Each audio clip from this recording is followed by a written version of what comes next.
Hello, Mesa Church, and welcome to the Come to the Table podcast. It is week 4 of Missionary May, but unfortunately, we couldn't get a real missionary in here. I have Alexia here with me. We're Hi. gonna just be talking about some of my experiences on some mission trips that I've gone on, and I actually wanted to do missionary work full time at one point overseas. That's still kind of a dream of mine, but we'll see what happens, Yeah. Maybe one day, but for right now, I'm a missionary in Raton because the mission field Hey. is where your feet are, right? Hey, there's nothing wrong with that though. Yeah. So, yeah.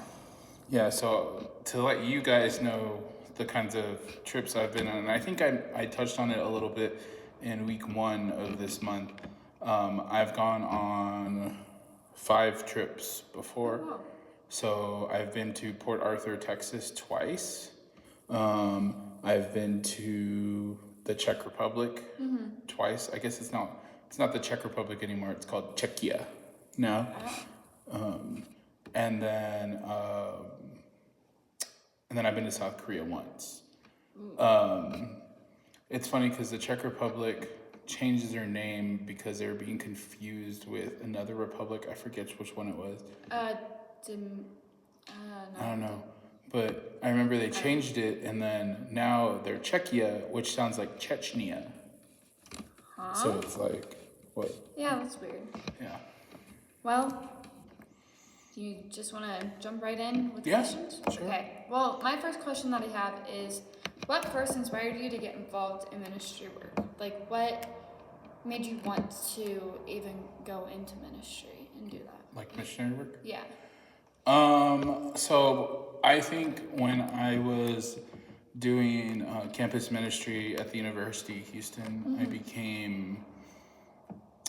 became more evangelical, I should say, when I became a leader. I became a Bible study leader, and while doing Bible study leading, I had to be evangelical, and I had to go across campus and talk to people. Yeah.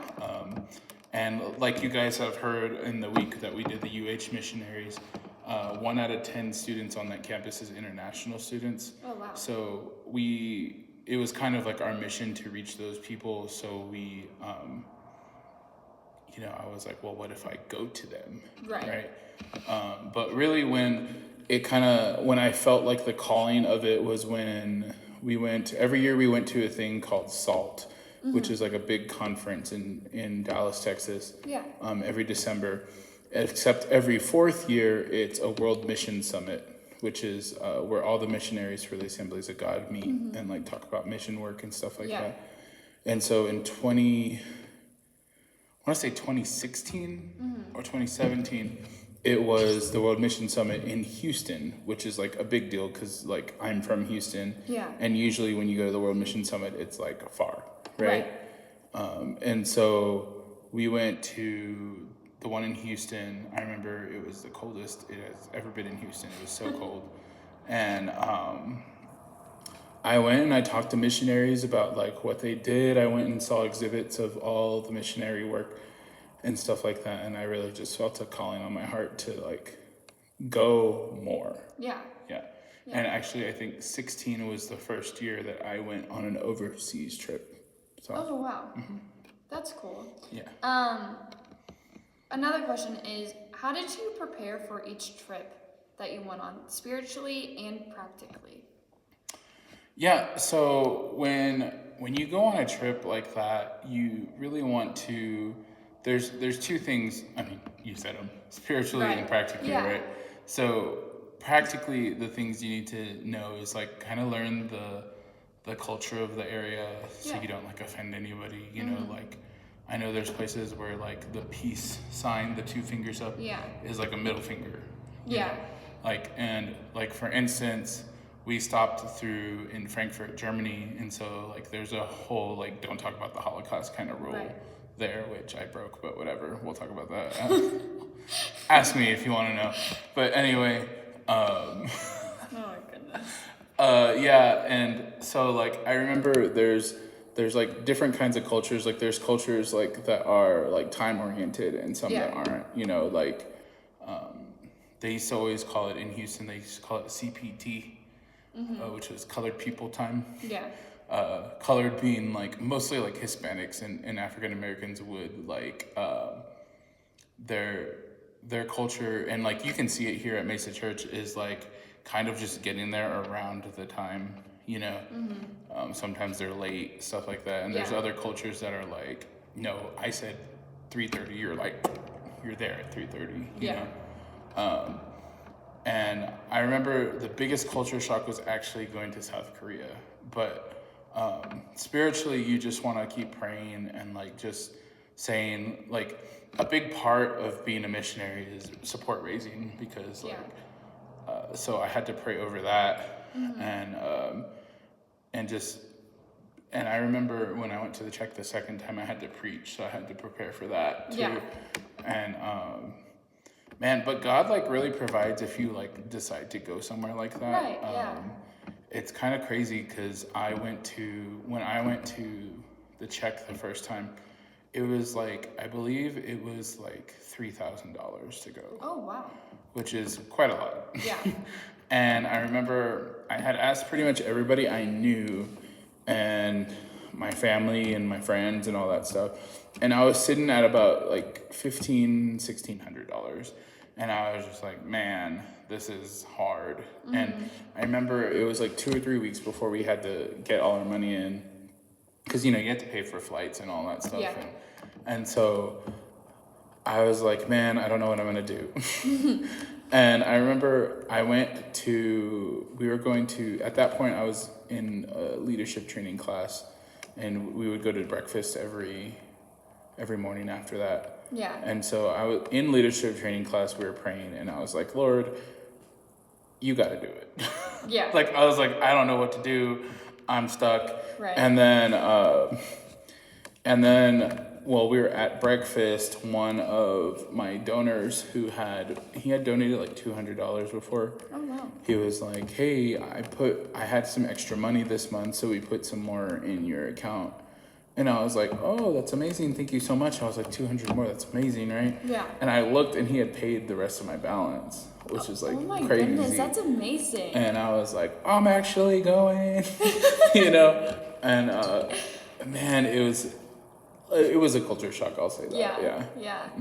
Well, before I get on to the culture part about things, why did you decide to go to South Korea and the Republic, like, area? Why did you decide to go to those places other than going, like, other places? So in Chi Alpha, when I went, so basically 4 of the 5 that I went on were Chi Alpha, like, run. Like, we went as a group. Yeah. So they give you like a list of places that you can choose, and then you sign up for them, and then they pray over it, and then they decide who's going where, right? Yeah. And so I had always just signed up for Port Arthur because it's local. Well, Port Arthur's probably like an hour and a half away from Houston. Like, it's not too far. And then in 2016, I just had that feeling I should sign up for a different trip. And there's other places they went, like Egypt and like another country in that area. Yeah. And I decided to sign up for the Czech Republic, and I got it, and I was like excited for that. And then the next year when we had the opportunity to go again, I signed up again just because I felt like I knew the area now, and I knew what was to be expected. And so we did that again. In 2018, it was a little bit different because we were at SALT in the end of 2017. So this is after I had come back from the Czech and I had gone through another semester of school. Yeah. And there just happened, like, I had been praying for like opportunities to like pop up, you know? Yeah. And I was kind of like, whatever opportunity you give me, Lord, I'll go. Yeah. And that was when I met Katie, who is the missionary over there. And she was at SALT kind of advertising for a spot on their staff, an intern. And I thought, well, I prayed for it. Right. Yeah. And so here it is. And I don't think I committed to it there, but we kept in touch, and then probably by the end of January is when I decided that I was gonna go. Oh wow. And I started raising for that because it was probably about like 10,000. So Jeez. yeah. Yeah. Yeah. So now going into the culture part, my biggest question is, were there any major cultural differences that impacted your approach to mission work? Like, how did that really change going into a different country, into a different culture? How did you take doing mission work here in America all the way over to a different country? Like, how did that affect you? So there's different, like the culture is in Czech wasn't as different as here as I expected it to be. I mean, it's a Western country, so it's mostly Western culture. Yeah. I didn't expect people to like Yeah. Americans then. Right. But they did. The only person who said he didn't like America was a Russian guy that I met. But it was like, Czech was interesting. It was the main thing over there that's different from Houston, at least, is it's a very much like a walking culture, and like you walk everywhere, and like there's, you know, just people out, and it feels a lot safer too, honestly. Yeah. But Korea was way different. Like Korea was like, man, like it, I forget what they call it. Man, I wish Katie was on because she could tell me. It's like kind of translates to like read the room, right? Yeah. And so I remember like like over there, they try not to like embarrass you or like make you stick out of the crowd. But also like there's this thing where, so like you could, if you're in the subway, like on the subway car, and you walk in and it's quiet, you stay quiet.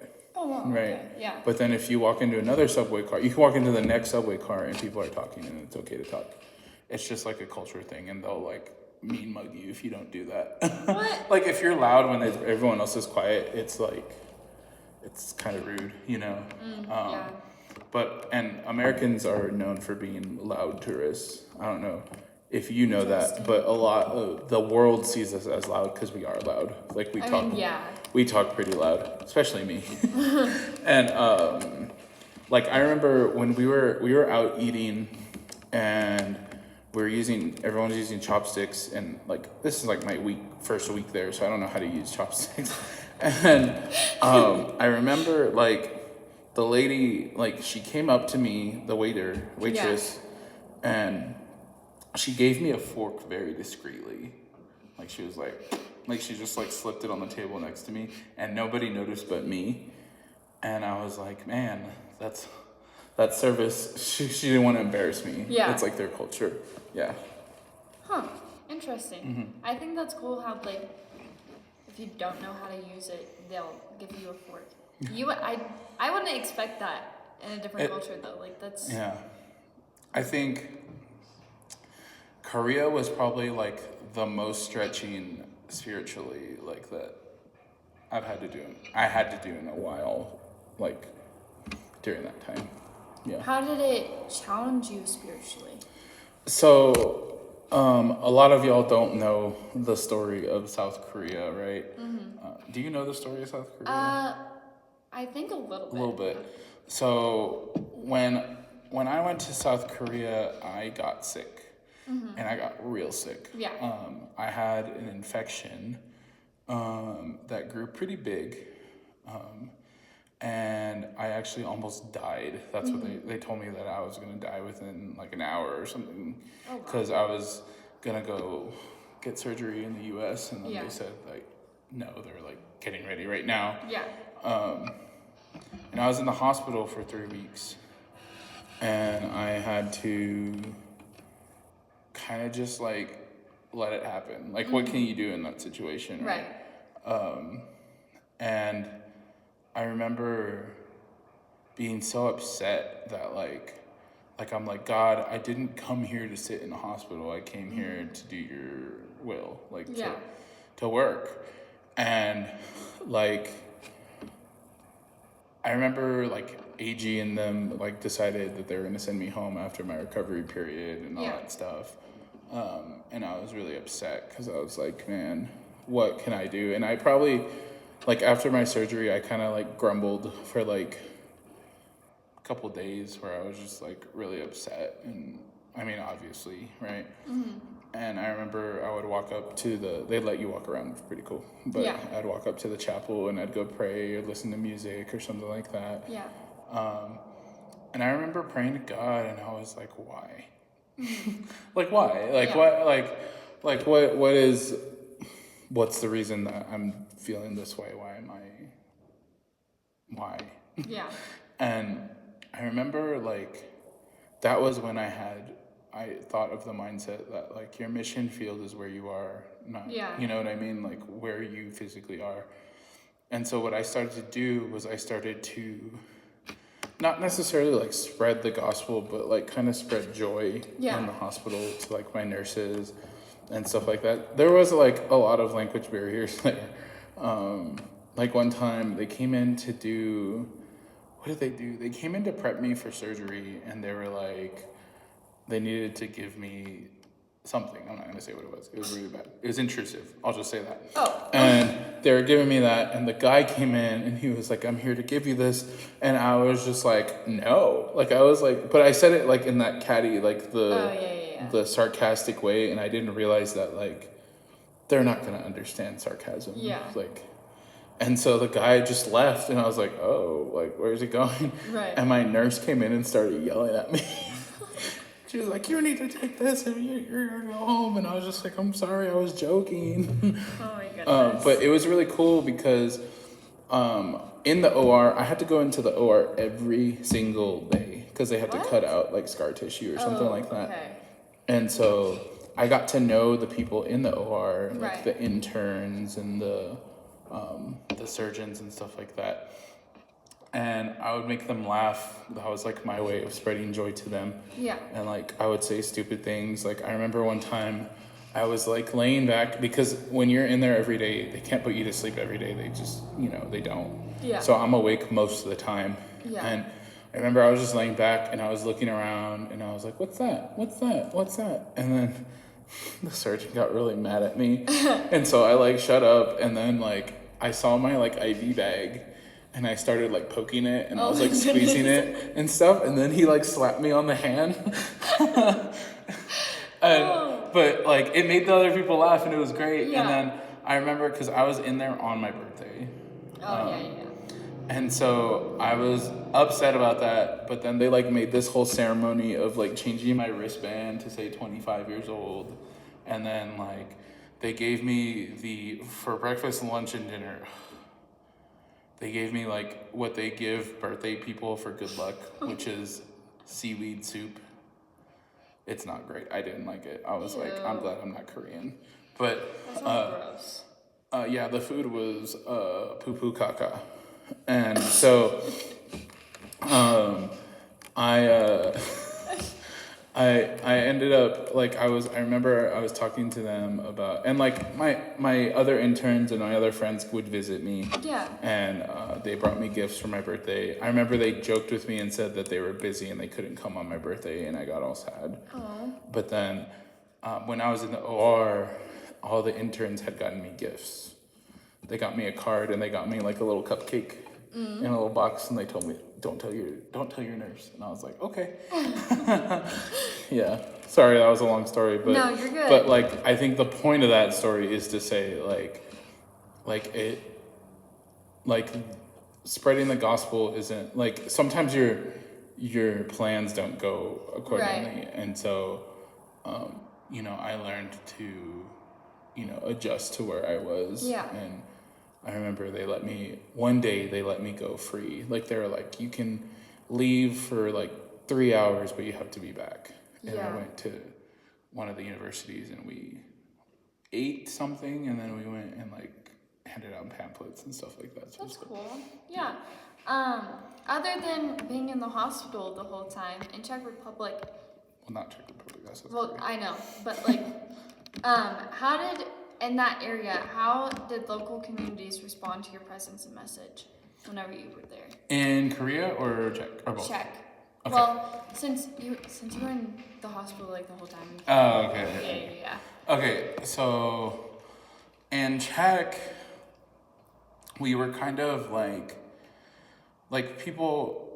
It's funny because people know the U.S., right? Yeah. But more than the U.S., they know Texas. Like it's just a thing. Texas They're like cowboys. Yeah. Right? So what we did was we had advertised a Texas night, and like the cool thing about like being a missionary, like for those short trips, is you can be like, hey, I'm American, like show me what's up. Yeah. Like like help me like adjust to your culture, stuff like Right. that. And so we hosted a Texas night, and we almost killed them, but it was fun. What? It was just because we made chili, like Texas chili, and it was hot, like spicy, and I didn't even like it. I was like, this is way too spicy. I don't know what they're gonna say, but yeah. Were you guys like purposely trying to make it too spicy for them? Or? No. Oh. But we had like a Texas night, and I remember I had to host it, and I was like doing a fake Texas accent, Oh my and goodness. oh man, it was so cringy. And I was like, and then that was when one of the missionaries over there gave me a nickname, and it was Patio Furniture. What? He was like, my I like Patty better. Patio Furniture, yeah. Interesting. Yeah, but over there, in Czech especially, they seemed to like the idea of Americans being there, especially because we weren't in Prague, which is the main city in Czech. We were in a smaller town called Olomouc, and so I don't think they got a lot of American tourists there. Yeah. Yeah. Well, that's cool that you got to see that side of them and how like welcoming they were. Like that's really cool because I know you'll always get a different yeah. Yeah. Anyways, did anything about the experience surprise you? Like with either one? I don't know. Like, not really. I was pretty prepared for both of them at that point. I'm surprised I got sent to the hospital. Right. Yeah. In the Czech, I guess. Well, let me talk about Port Arthur for a little bit. Okay. Port Arthur, we were helping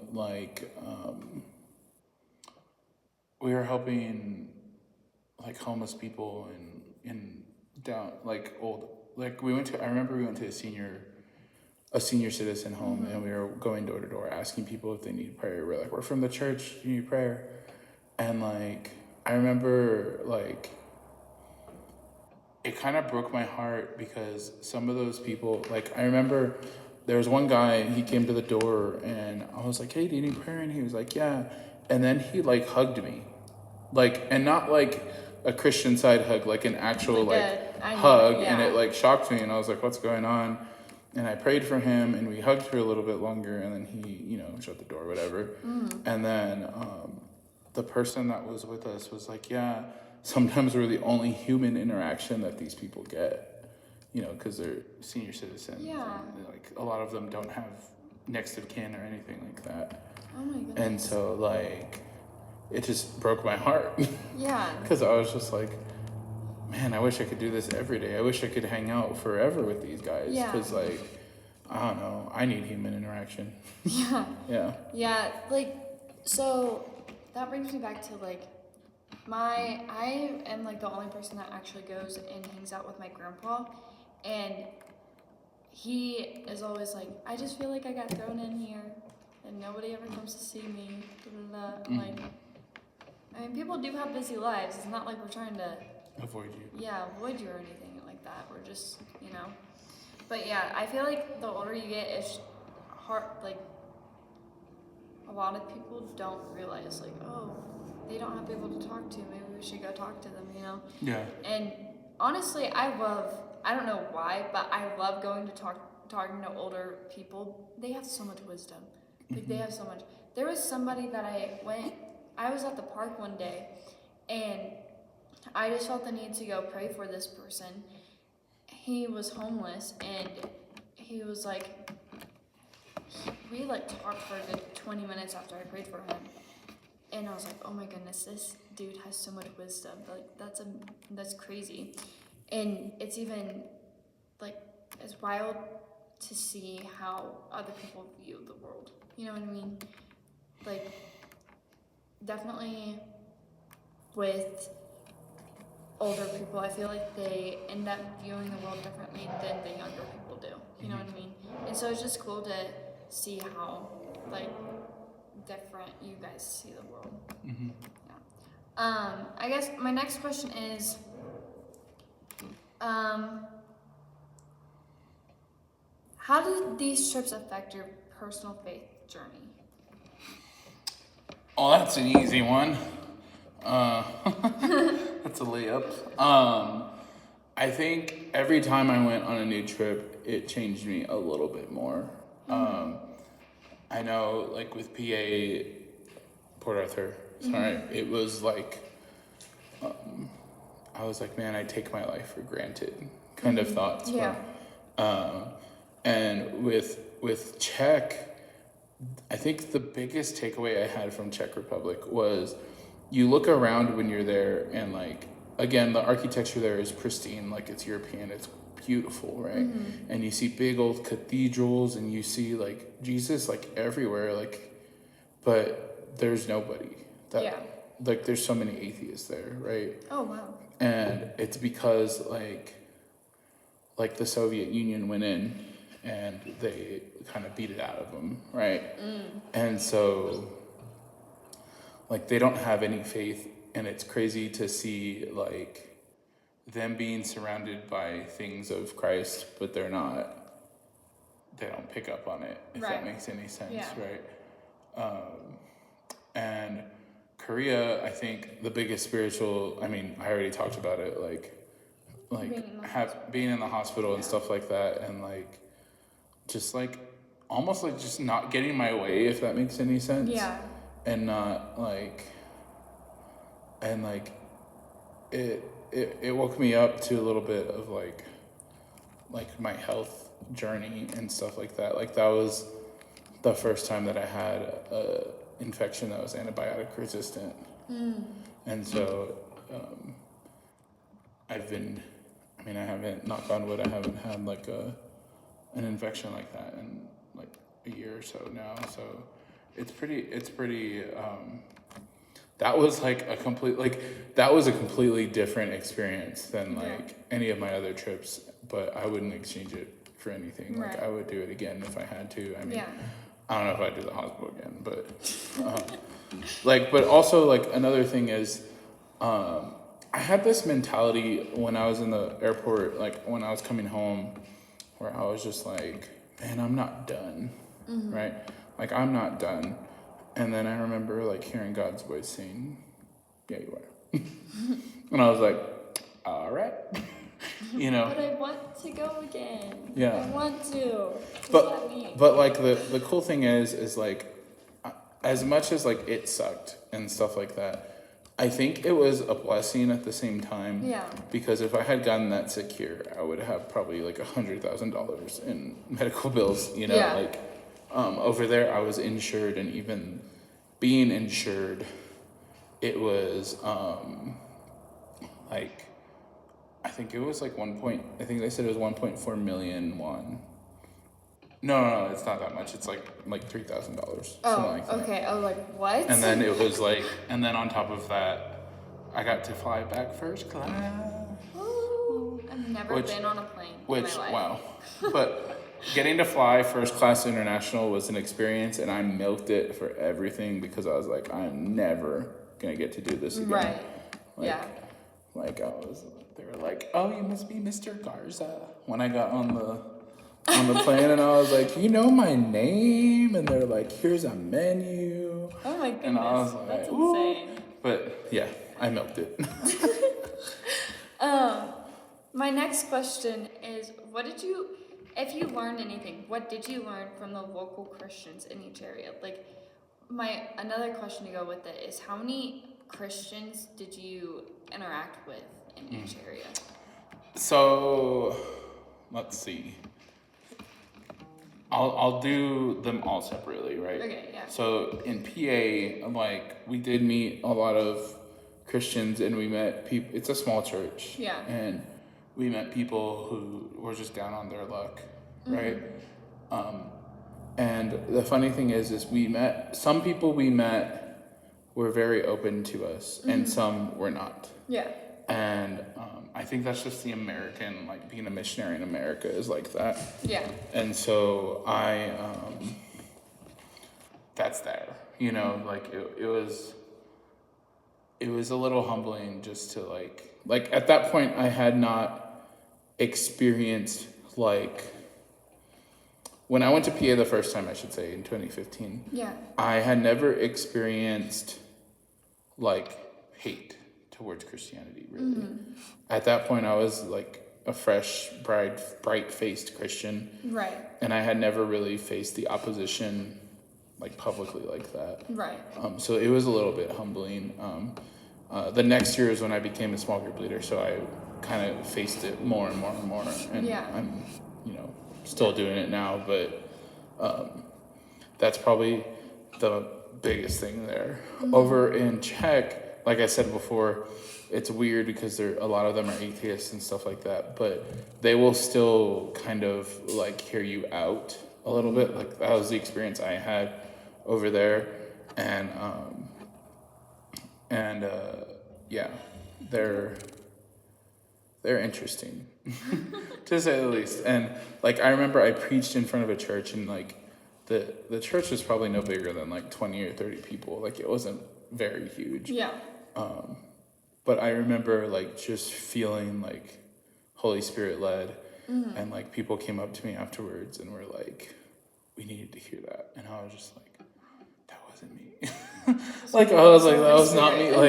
Like I swear, like I think I've told this story before, but like when I was over there and I got to preach on a Sunday, it was like a big deal to me because we were at I think we were at 3 different churches. Yeah. And 2 of the staff members of Chi Alpha were preaching at 2 of the other churches, and I had to preach at one of them, which I was like, that's scary. I'm a student. Like, why am I having to preach?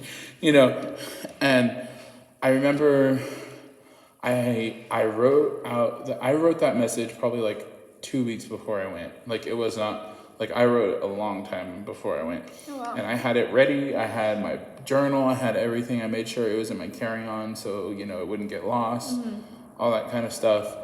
And then when we got there, Steve, the missionary, was like, hey, you need to make sure that you speak in complete thoughts because you need to have the translator to, like, understand you. Yeah.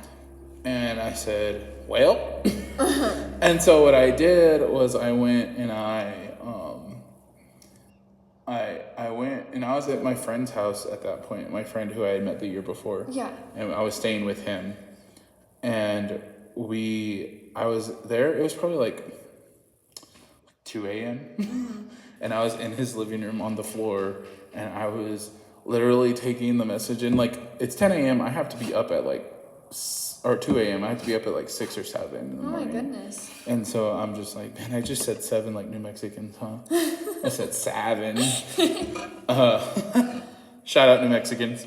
But so I was up and I was putting in complete thoughts, and then the Lord kind of just gave me almost a new message. Oh, wow.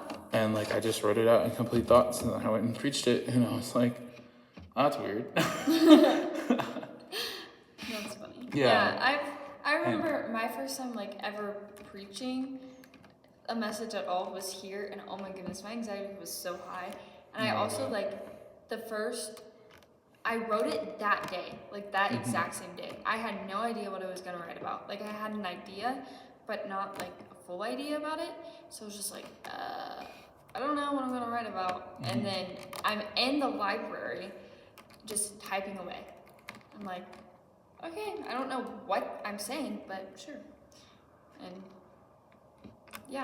my anxiety was so high though. Like I could not put sentences together. I think, so continuing with your question though. Yeah.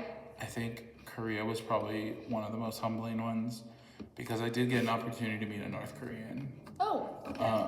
And Korea is a pretty Christian country. A lot of people don't know that. It's like I think it's like 80% Christian there. Oh, really? Yeah. But like North Koreans are like on a different level of faith. Like, and you have to understand why. Like they're so oppressed there. Like they're actually oppressed in North Korea. Like we always say we're oppressed, like Christians are oppressed, but we don't know what oppression is. Like there's people dying for their faith in other countries right now. Yeah. And like it's a death sentence to be a Christian in North Korea. Like I said in week 1, there's ministries that send Bibles over, and stuff like they smuggle Bibles for them because they're illegal there, right? And so like seeing them, like these people they latch on to faith, like they latch on to Jesus, and like they're so faithful in what he can do because he delivered them from captivity, basically, from North Korea, right? And so Were you like, whenever you say Korea, were you in South Korea? Yes. Okay, that's what I thought. So I was like, I don't. North Korea is off limits. Yeah, that's what I assumed. Yeah. Okay, so I think my.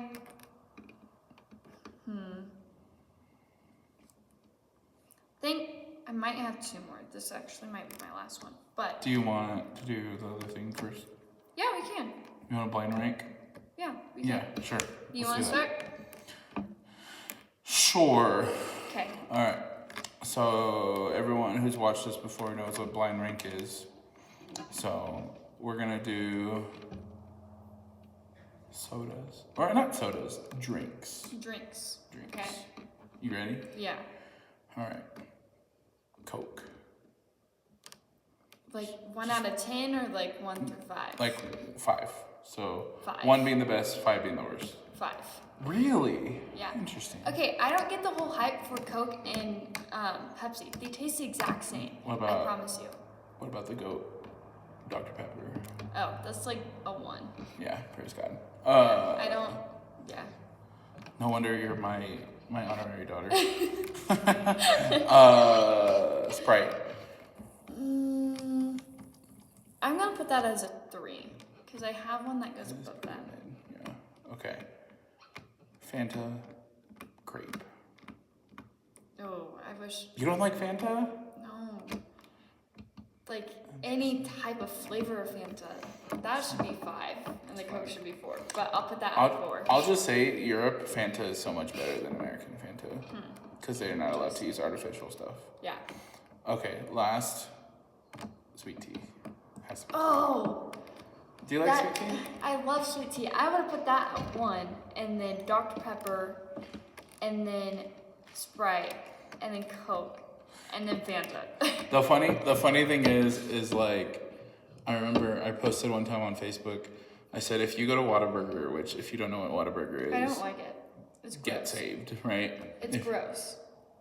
Get saved. Anyway, so at Whataburger, it's like a Texas thing, and I remember I posted, I said, you're not a true Texan unless you get, at Whataburger, you get a sweet tea or a Dr. Pepper. Those are the only things. Or a variant, like a diet Dr. Pepper or like an unsweet tea. It's tea or Dr. Pepper. If you get anything else, you're un-Texan. Yeah. And one guy was like, I like lemonade. And I was like, are you 5? Okay, strawberry lemonade is good though. Are you 5? No, so like, sometimes I'll just be craving a strawberry lemonade. I don't ever crave lemonade by itself. Strawberry lemonade, I crave. I don't know why, but yeah.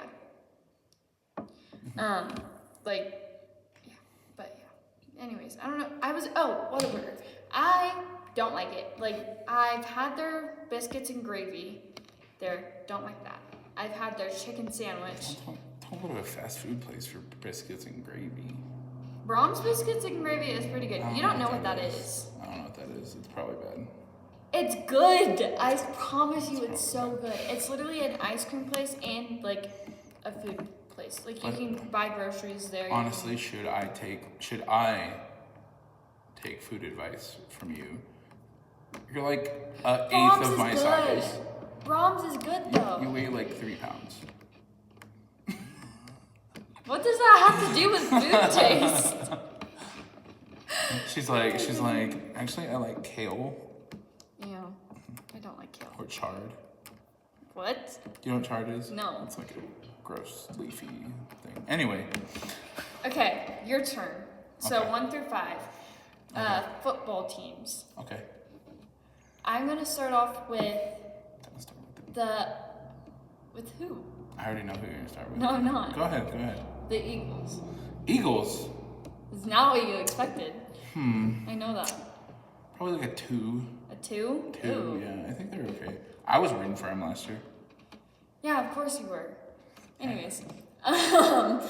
Now, what about, let's do Buccaneers.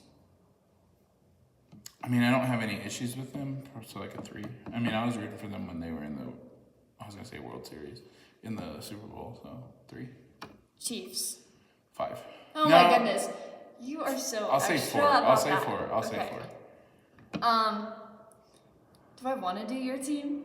Because I already know. I mean, I already you know where it's going Yeah. if you do my team. Houston.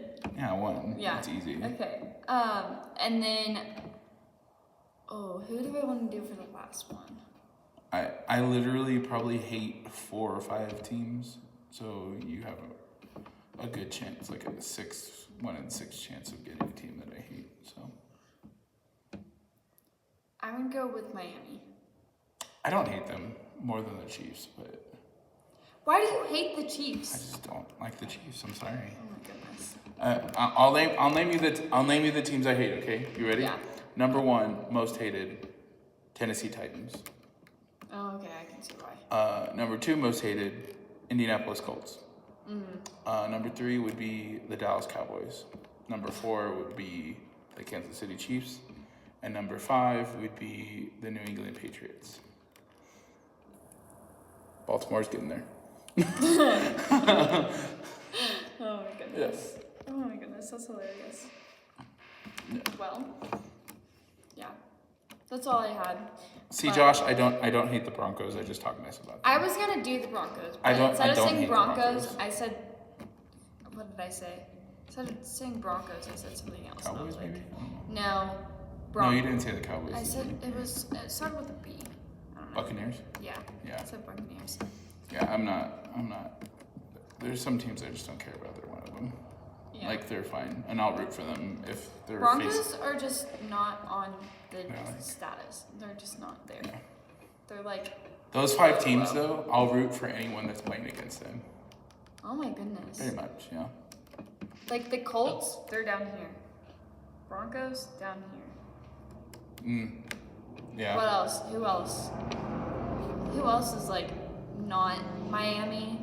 They're also bad. Yeah. Yeah. Yeah. The only No. reason why they're good is Now we're gonna because they get- have Now we're gonna. Hill. This is how we get the boys to interact with the post, huh? Yeah. Hey, comment down below your least favorite team. And why. And your favorite. And then why is the Cowboys your least favorite team? Yeah. That too. Except Daniel and Eduardo. Yeah. And Gene. I guess Gene too, yeah. Yeah. Okay. How do you think your missions impacted the communities you visited? Oh my goodness. The communities you visited. How do I think they impacted them? Yeah. My ankle really itches. I know for a fact they Korea, the way I really impacted them was indirect. It was they realized that their medical stuff was not right or something like that, where they're like, maybe we should screen people and stuff like that. So, I mean, I had been told that thanks to me, they're more cautious about that kind of stuff and health, because I think when I got sick, there was no precedent for that happening. Oh yeah. Yeah. So yeah, and then I mean I met friends there that I still talk to. Yeah. And